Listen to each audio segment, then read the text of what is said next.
들으실 하나님의 말씀은 요한일서 1장 5절로 2장 6절입니다.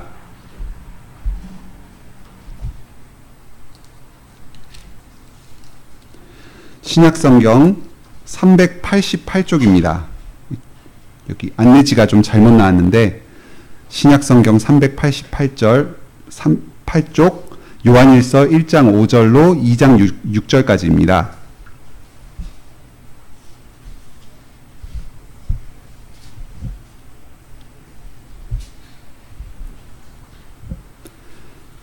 하나님의 말씀을 함께 듣겠습니다.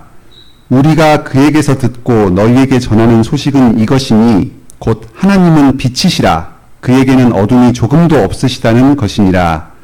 만일 우리가 하나님과 사귐이 있다 하고 어둠에 행하면 거짓말을 하고 진리를 행하지 아니함이거니와 그가 빛 가운데 계신 것 같이 우리도 빛 가운데 행하면 우리가 서로 사귐이 있고 그 아들 예수의 피가 우리를 모든 죄에서 깨끗하게 하실 것이요. 만일 우리가 죄가 없다고 말하면 스스로 속이고 또 진리가 우리 속에 있지 아니할 것이요. 만일 우리가 우리 죄를 자백하면 그는 미쁘시고 의로우사 우리 죄를 사하시며 우리를 모든 불의에서 깨끗하게 하실 것이요. 만일 우리가 범죄하지 아니하였다 하면 하나님을 거짓말하는 이로 만드는 것이니 또한 그의 말씀이 우리 속에 있지 아니하니라. 나의 자녀들아 내가 이것을 너희에게 쓰면 너희로 죄를 범하지 않게 하려 함이라. 만일 누가 죄를 범하여도 아버지 앞에서 우리에게 대언자가 있으니 곧 의로우신 예수 그리스도시라. 그는 우리 죄를 위한 화목제물이니 우리만 위할 뿐 아니요 온 세상의 죄를 위하심이라. 우리가 그의 계명을 지키면 이로써 우리가 그를 아는 줄로 알 것이요 그를 아노라 하고 그의 계명을 지키지 아니하는 자는 거짓말하는 자요 진리가 그 속에 있지 아니하되 누구든지 그의 말씀을 지키는 자는 하나님의 사랑이 참으로 그 속에서 온전하게 되었나니 이로써 우리가 그의 안에 있는 줄을 아노라. 그의 안에 산다고 하는 자는 그가 행하시는 대로 자기도 행할지니라. 아멘. 하이델베르크 요리문답 23주일도 같이 읽겠습니다.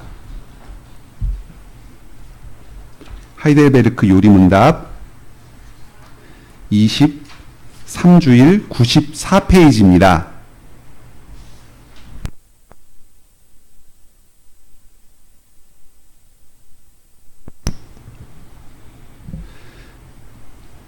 제가 문을 읽으면 다 같이 답을 읽으시겠습니다. 의롭다 하심에 관하여 제23주일 59문 이 모든 것을 믿는 것이 당신에게 지금 어떤 유익을 줍니까?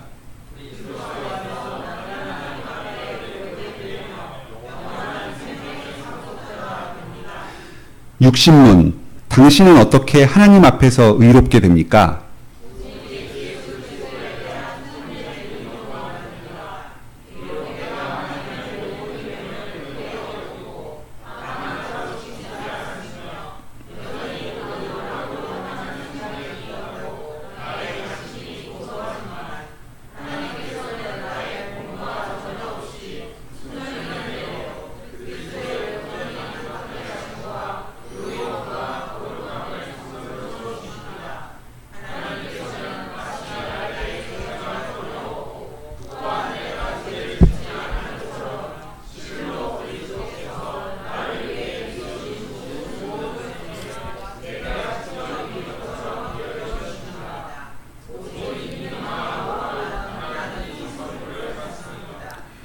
(61문) 당신은 왜 오직 믿음으로만 의롭게 된다고 말합니까?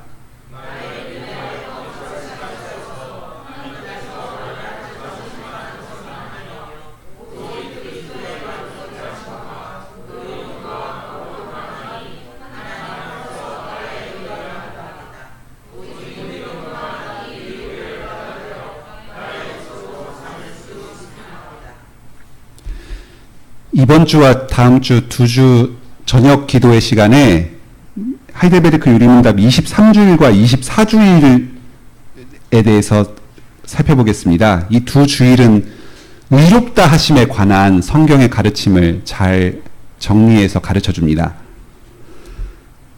예전에 사람이 가장 큰 정신적 충격을 받는 일이 어떤 경우인가 하는 조사를 한 결과를 본 적이 있습니다. 1위가 배우자의 죽음이었고요. 2위가 재판에 회부되어서 감옥에 가는 것이었습니다. 혹시 범죄를 저질러서 재판을 받아본 적이 있으신지 모르겠습니다. 평범한 사람들은 경찰서에 갈 일만 생겨도 가슴이 뛰고 두근거리고 불안한데, 죄를 저질러서 법정에 가서 재판을 받으면 아마 무슨 말을 해야 될지 아무것도 생각이 나지 않을 겁니다. 그럴 때 옆에 변호사가 있습니다. 내가 무슨 행동을 했는데 그것이 왜 죄가 아니고 그때 그럴 수밖에 없었는지 논리정연하게 법적으로 차근차근 따져서 판사에게 설명을 해줍니다. 힘든 일이 생겼을 때 아는 사람 중에 변호사 한 사람 있으면 그 사람이 얼마나 힘이 되고 반가운지 모릅니다. 오늘 요리문답 23주일의 내용이 바로 이런 그림을 그려줍니다. 우리는 앞으로 이 세상 법정과는 비교할 수도 없는 하늘의 법정, 하나님의 법정 앞에 서게 될 것입니다. 그때 하나님의 그 눈이 우리를 바라볼 때에 우리의 가슴 속에 있는 모든 죄가 숨김없이 낱낱이 드러나게 될 것입니다. 이 세상에서는 증거를 숨기기도 하고 증언을 조작하기도 해서 있는 죄도 없이 만들기도 하는데, 하나님 앞에서는 그런 일은 불가능합니다. 바로 그때에 예수 그리스도께서 우리의 변호사가 되어주십니다. 생각할수록 참으로 신기한 일입니다. 우리가 뭔데 하나님이신 그분께서 사람이 되셔서 우리의 변호사가 되셔서 우리의 무죄를 증언해 주신단 말인가. 죄인을 의롭다 하는 것이 과연 가능한 일일까요? 변호사는 고작 해봐야 사람이 죄를 저지른 것이 참작될 사유를 이야기해서 감형을 해주거나 죄는 있지만 형벌을 하기는 적절치 않다. 그래서 감옥에 안 가도록 만들어주는 그 정도인데, 예수님께서는 우리 지은 죄가 명백한데 우리를 의롭다고 선언해 주시는 그런 변호사이십니다. 오늘 요리문답에서 바로 이런 점들을 다루고 있습니다. 이 복된 소식을 한번 같이 생각해 보도록 하겠습니다. 먼저 첫 번째로 오직 믿음으로 이 복을 받는다는 점을 살펴보겠습니다. 우리는 예수님을 믿음으로써 이 의롭다 하심의 복을 받습니다. 이 믿음이다 하는 게 참 교회에서 자주 쓰는 말인데 이 말처럼 쉬우면서도 어려운 말이 없습니다. 믿음에는 대상이 있습니다. 무엇을 믿는 것입니다. 그런데 그 무엇이 우리의 믿음의 대상인가요? 예수 그리스도를 믿습니다. 참 쉬운 말입니다. 예수님만 믿으면 구원받는데 왜 예수님을 못 믿냐 싶기도 합니다. 그런데 오늘 요리문답 59문의 질문에서는 이렇게 시작합니다. 이 모든 것을 믿는 것이 어떤 유익을 줍니까? 모든 것을 믿어야 한다고 합니다. 여기서 이 모든 것은 앞에 23문부터 시작해서 58문까지 여러 주일에 거쳐서 가르친 사도신경의 내용 전체를 이야기합니다. 그리고 사도신경이 요약하고 있는 성경의 가르침 전체를 이야기합니다. 이 모든 것을 믿음으로써만 우리는 의롭다 하심을 받습니다. 그런데 60문의 답의 첫 번째 줄을 보면은 오직 예수 그리스도에 대한 참된 믿음으로 됩니다 합니다. 모든 것을 믿어야 되는데 이것이 바로 오직 예수 그리스도를 믿는 것이다 합니다. 이 요리문답의 표현이 아주 절묘합니다. 우리는 모든 성경을 다 믿어야 됩니다. 성경의 내용을 이것만 믿고 이것은 믿지 않고 하고 자기가 가려서 믿는 것이 아니라 모든 성경의 가르침을 다 믿어야지만 구원을 받습니다. 그런데 그 성경의 가르침 전체가 가리키고 있는 것은 바로 예수 그리스도라는 것입니다. 그래서 우리는 선지서를 읽을 때도 시편을 읽을 때도 또 구약의 모세오경의 여러 율법들과 역사서에 나오는 여러 왕들의 계보들을 읽을 때도 이것이 예수 그리스도를 어떻게 가르치는 것인지를 생각하면서 읽습니다. 누가 믿는 겁니까? 내가 믿는 거죠. 어떤 사람들은 사람의 믿음이 그 사람의 마음에 달린 것처럼 생각하기도 합니다. 그래서 전도 집회를 가면은 예수님을 믿으라고 아주 강권을 하기도 하고, 어떤 사람은 믿음이 좋고 또 어떤 사람은 믿음이 약하다 하고 다른 사람의 믿음을 함부로 판단하고 평가를 하기도 합니다. 믿음 자체가 사람의 자랑거리가 되기가 쉽습니다. 하지만 우리의 믿음은 나의 공로가 전혀 없고 순전히 은혜로 된 것이다, 이렇게 가르쳐 줍니다. 의로움도 하나님께서 주시는 은혜인데 그 의로움을 받는 믿음도 하나님께서 은혜로 주시는 선물입니다. 우리의 신앙생활에서 하나님의 은혜가 아닌 것이 하나도 없습니다. 다 은혜입니다. 믿음도 은혜고 믿음으로 받는 유익도 은혜고 우리의 삶 전체가 다 믿음입니다. 나의 믿음에 어떤 가치가 있어서 하나님께서 나를 받으시는 것도 아닙니다. 그렇게 이야기합니다. 이 믿음, 사람의 믿음을 은혜로 받는다, 하나님께서 은혜로 믿음도 주신다 하는 이 진리는 우리가 겸손하게 기도하게 만듭니다. 우리 주변에서 믿지 않는 사람들, 부모님 중에 불신자, 내 가족, 친척들, 내 사랑하는 남편, 아내, 또 자녀들, 내 좋은 오래된 친구들, 믿지 않는 사람들, 이 사람들을 위해서 우리는 기도할 수밖에 없습니다. 또 자신이 지금 하나님을 믿기를 간절히 원하고 있는 사람도 내가 뭘 어떻게 해서 믿을 수가 없고 하나님께 믿음을 달라고 기도할 수밖에 없습니다. 믿음을 위해서, 그리고 계속해서 한 번 주신 믿음을 지켜달라고 기도하는 것밖에 다른 방법이 없습니다. 믿음을 위해서 항상 기도하시는 여러분 되시길 바랍니다. 두 번째 말씀 듣겠습니다. 그러면 이 우리의 의로움은 어디서 오는가? 그리스도의 의로움을 우리에게 주셔서 우리가 의롭게 된다, 이렇게 가르칩니다. 방금 읽었던 그 요한일서 말씀에서는 예수님이 누구신지 알고 믿는 사람은 자연스럽게 그분의 계명을 지킨다, 이렇게 가르칩니다. 이건 전혀 복잡한 얘기가 아닙니다. 믿음과 순종의 관계, 이렇게 얘기하면 너무 말이 어려운 것 같은데 이것은 사랑 이야기입니다. 우리가 어떤 사람과 사랑에 빠지고 그래서 그 사람이 너무 좋으면은 상대방을 기쁘게 해주고 싶은 마음이 자연스럽게 듭니다.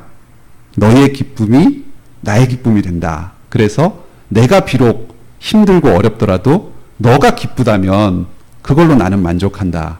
이제 이 정도 되면 상당히 중증 사랑인 거죠.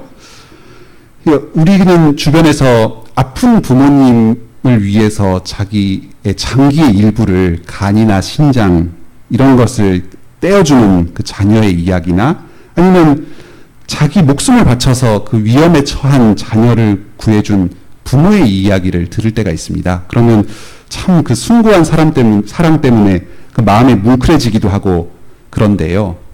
이 믿음과 순종이라는 것이 바로 하나님과의 사랑에 관한 이야기입니다.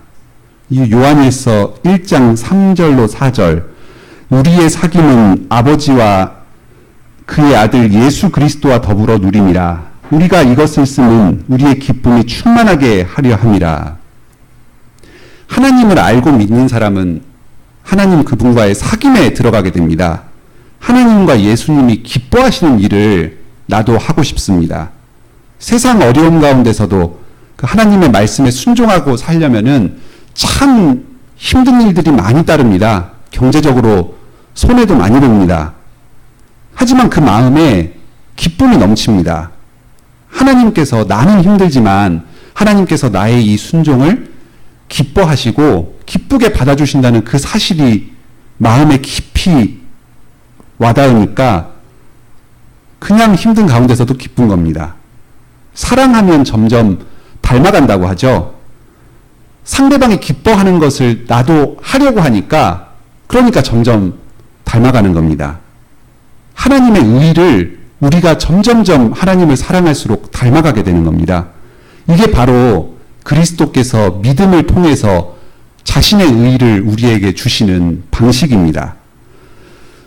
하지만 인생이 이렇게 말처럼 쉬우면 얼마나 좋습니까? 단순하지가 않습니다. 여러분은 예수님 믿으시죠? 어떠십니까? 믿으시죠? 예. 사랑하시죠, 예수님? 그런데 여러분은 하나님의 계명을 잘 지키십니까? 예. 여기서 우리의 고민이 생깁니다. 우리는 계명을 순종하고 하나님께 사랑을 드리는, 기쁨을 드리는 존재가 되고 싶지만 잘 하지 못하고 계속해서 죄를 짓습니다. 이 요한일서 본문 자체가 이런 우리의 복잡한 삶을 잘 드러내줍니다. 여기 1장 5절로 7절에 보면 빛 가운데서 진리를 행하라 합니다. 그리고 8절로 10절에서는 자신의 죄를 회개하라 합니다. 그리고 다시 2장 3절로 6절에서는 다시 또 계명을 지키라 합니다. 빛 가운데 행해라 했다가 회개해라 했다가 계명을 지켜라 합니다. 말을 계속 왔다 갔다 하면서 하죠. 예수님을 믿고 사랑하는 사람은 그분의 기쁨을 드리고 싶을 거기 때문에 계명을 행할 수밖에 없다. 그러니까 빛 가운데 거해라. 끝. 이렇게 해피엔딩으로 끝나는 게 아닙니다. 죄의 본성이 얼마나 뿌리가 깊은지, 우리 안에 남아있는 그 죄가 얼마나 뿌리 깊게 우리를 얽어매고 있는지, 빛 가운데 살아야 되는 걸 알기는 알면서도 그렇게 하고는 싶지만 계속해서 반복적으로 죄를 지을 수밖에 없는 우리들의 그 현실을 보여줍니다. 죄를 회개하지만 또 다시 계명을 지키겠다고 또 결심을 하지만 다시 거기서 걸려 넘어지고 또 다시 그런 자신을 회개하고 애통해하면서 다시 일어서서 계명을 지키고 이런 반복하는 씨름의 과정이 이 요한일서에 그대로 담겨 있습니다. 우리 중에서 그 누구도 스스로 죄 없다, 범죄하지 않았다 이렇게 말할 수 있는 사람이 아무도 없습니다. 겉으로 보기에 아무리 경건해 보이는 사람도, 지금 말씀을 전하고 있는 저도, 우리 교회의 목사님이나 장로님도 그 속에 죄가 사실은 가득합니다. 내가 정말 사랑하는 예수님을 기쁘게 해드리고 싶은데 그럴 수 없는 이 현실, 이 스스로의 부족함과 제약된 이것 자체 때문에 그 비통한 마음이 우리 가운데 있습니다. 우리 스스로가 죄인이다, 내가 이런 죄를 지었다 하고 자백하는 것에도 큰 용기가 필요합니다. 가벼운 죄는 기도할 때도 가볍습니다. 가볍게 기도하고 또 가볍게 회개하고 끝납니다. 그런데 때로 우리가 살면서 스스로의 존재 가치가 부정되는 것 같은, 내가 어떻게 인간으로서 이럴 수 있느냐, 그런 죄를 저지르는 때가 있습니다. 감히 하나님 앞에서 용서를 구할 수도 없고 혼자 있을 때도 입 밖으로 꺼낼 수도 없는 그런 죄를 저지르는 경우가 있습니다. 만일 그런 경험이 없으시다면 참 하나님께 감사한 일입니다. 근데 앞으로 그런 일이 생길 때가 있을지도 모릅니다. 선악과를 따먹고 나서 아담과 하와가 하나님의 눈길이 무서워서 그 눈길을 피해서 숲속으로 숨었던 사건을 우리가 압니다. 그런 일이 우리의 삶 가운데 얼마든지 있을 수 있습니다. 하지만 그런 때에도 우리는 죄를 고백할 수 있습니다. 이 요한일서의 이 말씀에 따라서 우리의 죄를 하나님 앞에 자백할 수 있습니다. 왜냐하면 우리 주 예수 그리스도께서 우리의 대언자가 되시기 때문입니다. 대언자는 대신 말해주는 사람, 변호사를 말합니다. 여기 계신 여러분들께서 지금 혹시 남들에게 말 못할 그런 죄를 가지고 계신지 모르겠습니다.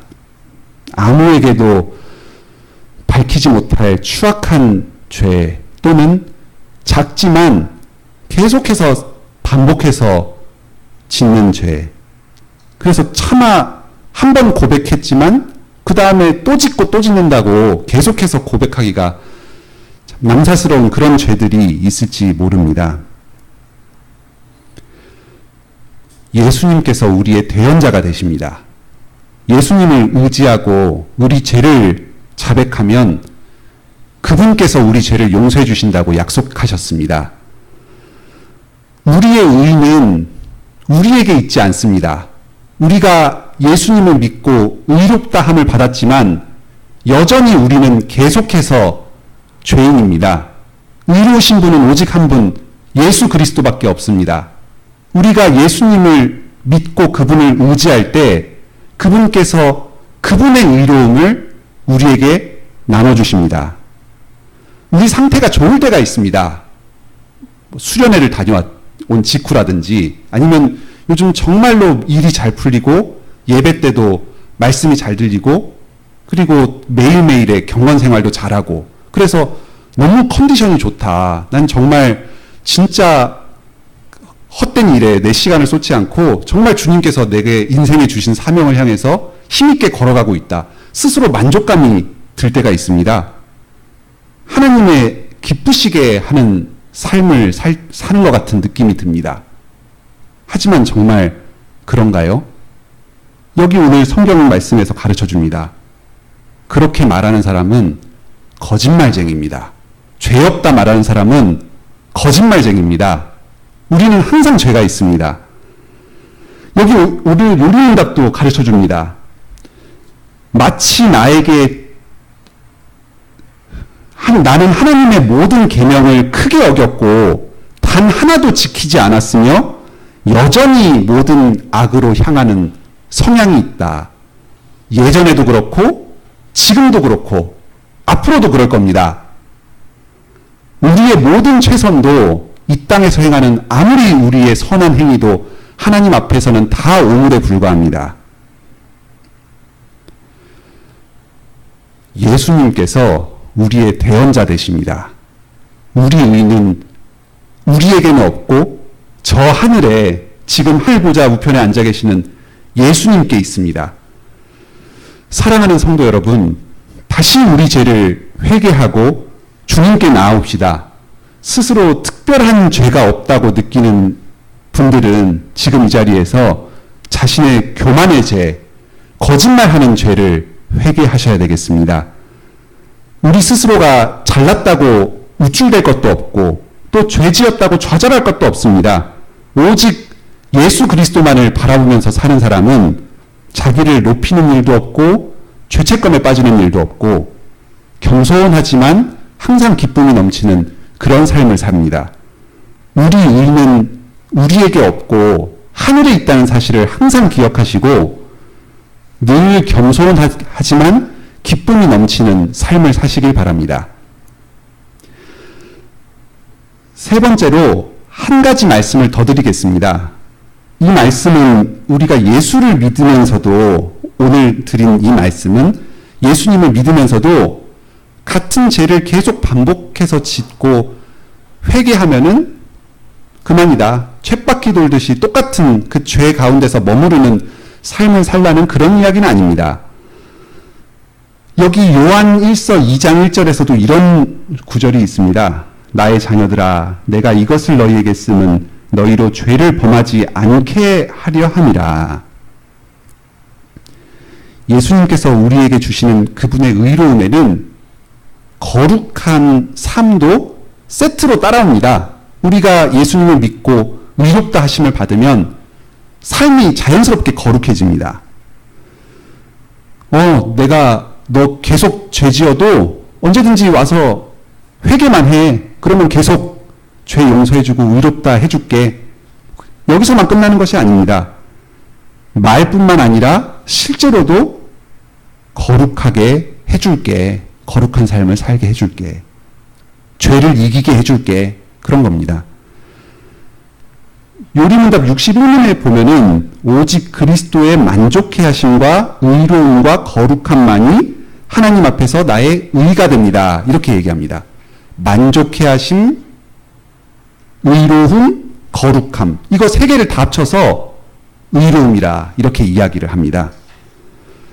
사실 같은 죄를 반복하더라도 계속 회개하는 삶을 사는 사람은 그 안에 겉으로 보기엔 아무것도 아니고 계속 똑같은 데서 죄에서 맴도는 것 같아도 그 안에 진보가 있습니다. 사실은. 요한일서 1장에서는 죄를 자백하고 회개하는 것 자체가 빛 가운데 사는 삶이고 하나님의 계명으로 그것을 주십니다. 회개 자체가, 회개하는 것 자체가, 그것 자체가 하나님의 말씀에 순종하는 겁니다. 그 회개 자체가 우리에게 주신 계명 중에 하나입니다. 같은 죄를 반복해서 짓더라도 계속 그 안에서 몸부림치고 주님을 의지해서 계속해서 회개하고 이로써서 말씀을 지키는 삶으로 나아가는 그 사람을, 그걸 사용하셔서 하나님께서 거룩으로 끊임없이 인도해 나가십니다. 죄를 이길 힘을 그 회개하고 죄짓고 회개하는 그 반복하는 가운데 그 안에서 일으켜 주십니다. 신자의 삶 전체는 100m 달리기 레이스가 아닙니다. 평생을 따라 뛰어야 하는 장거리 마라톤보다 훨씬 더 긴 장거리 코스입니다. 성질이 급한 사람들은 완벽주의식으로 매사에 생각해서 일을 조금 해보려고 하다가 잘 안 되면은 그냥 포기하고 손 놓고 치워버립니다. 그런데 죄의 문제는 그렇게 단순한 해결을 할 수가 없습니다. 넘어져도 회개하고 다시 일어나서 다시 순종하려고 노력하고 또 넘어지면 다시 회개하고 또 일어나서 다시 순종을 위해 노력하고 이걸 반복하면서 평생 동안 거룩한 삶을 향해 나아가는 겁니다. 마귀가 구원을 이미 받은 우리를 계속해서 공격하는 이유가 바로 여기에 있습니다. 이 구원이 평생에 걸쳐 있는 이 일이라는 이 사실 때문입니다. 우리가 한번 예수님을 믿고 의롭다함을 받았으니까 이제 계속 의로운 삶을 살고 예수님과 연합해 있으면 마귀가 우리를 공격할 필요가 없습니다. 하지만 마귀가 계속해서 우리의 믿음을 흔들어서 우리의 믿음을 빼앗고 그리스도께로부터 떨어뜨려 놓으려고 합니다. 멀어지게 만들려고 합니다. 요한일서에서는 이러한 믿음의 삶을 사귐이다 하는 말로 아름답게 표현을 합니다. 예수님께서 지금도 우리를 하나님의 사귐 가운데로 초대하십니다. 너가 나와 아버지의 사귐에 들어오기를 그렇게 간절히 원하는구나. 너의 죄를 비통하게 여기고 계속해서 회개하면서 의로운 삶을 향해 나아오는구나. 어서 와라. 나와 함께 사랑을 나누자. 예수님이 그렇게 우리를 초대하시는 겁니다. 빛 가운데서 성부와 성자와 성령님께서 함께 거하시는 그 아름다운 사랑의 교제에 우리를 들어오라고 초대하시는 겁니다. 그냥은 못 들어갑니다. 예수님께서 우리 손 잡고 이끌어서 안으로 들여보내 주시는 겁니다. 우리의 대언자, 의로우신 예수 그리스도, 그분을 바라보고 그분 손잡고 하나님께로 들어갑시다. 계속해서 그 안에 머무릅시다. 마귀가 계속 우리의 다리를 붙잡아서 바깥으로 끄집어내려고 합니다. 예수님 붙잡은 그 손 놓치게 만들려고 합니다. 우리의 믿음을 흔들어 놓습니다. 계속해서 붙잡아야 됩니다. 우리는. 죄에 떨어져서 낙심하지 마시고 그 믿음을 굳게 지켜서 하나님의 영광 가운데 계속 거하면서 영생을 누리는 여러분 되시기를 바랍니다. 말씀을 맺겠습니다. 오늘 이 말씀은 우리의 죄의 현실에서 시작해서 하나님과의 삼위일체 하나님과의 영원한 사귐으로 끝났습니다. 그 사이에 우리의 대언자, 의로우신 예수 그리스도께서 계십니다. 오늘 이 시간을 통해서 여러분께서 자신의 죄를 회개하시고 오직 예수 그리스도만을 다시금 붙잡으시기를 바랍니다. 예수께서 우리를 의롭게 하신다. 우리 의가 오직 예수 그리스도께 있다 하는 오늘 이 진리는 우리의 삶에서도 큰 교훈을 줍니다. 예수 그리스도의 의만 의지하는 사람은 자신의 죄를 회개하고 거기서부터 빠져나올 수 있는 용기를 갖게 됩니다. 사람들의 평판을 신경 쓰지 않고 하나님 앞에서 자기 죄를 회개하고 계속해서 바로 서려고 합니다. 몇 년 전에 박근혜 최순실 국정농단 사태가 있었는데 그 일에 아마 많은 그리스도인들이 관여했을 줄로 압니다.